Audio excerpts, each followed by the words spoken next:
The final lesson. The thief had been watching the house for days. It was an easy target, small, quiet, and home to an old man who never left his wheelchair.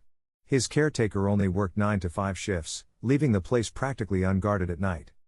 That night was no different. Slipping through the back door, the thief moved quickly. He pocketed a few watches, some jewelry, and cash from the kitchen drawer. The old man was by the window, slumped in his chair, his head tilted forward. Nothing to worry about. The thief turned down the hallway, searching for the caretaker's room. More money, maybe even a safe. He rummaged through drawers, stuffing whatever looked valuable into his bag. Then he saw a small wooden box on the bedside table. Inside was a golden wedding ring, simple, worn down with age. The thief picked it up triumphantly, throwing a mocking glance toward the old man still sitting by the window. "Poor bastard, I guess you don't need this anymore, do you?" Then he heard a soft creak. The wheelchair had moved. Not much, just a foot forward. The old man's head wasn't tilted anymore. He was looking straight at him.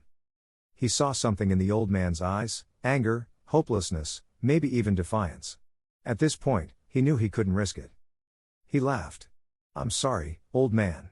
I can't let you get away with this." Brisk footsteps hit against the wooden floor. The old man's body jerked weakly. In seconds, muffled screams and violent struggles filled the house. And then, silence. The caretaker arrived early the next morning. The door was open, which was strange. Inside, everything looked normal. Except for the body in the hallway. A man lay sprawled on the floor, eyes open. His face was twisted with deep bruises. His jaw was broken, frozen in the shape of a final scream. It looked like a struggle, but there was no sign of anyone else. The wheelchair sat by the window, just like always. The old man was slumped forward, his head low. An hour later, the police arrived. They ruled it a break-in gone wrong, maybe a panicked fall down the stairs.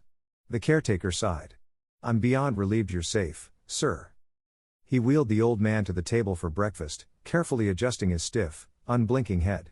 "Don't worry, sir. One good friend of mine has agreed to cover the evening shift," the caretaker smiled.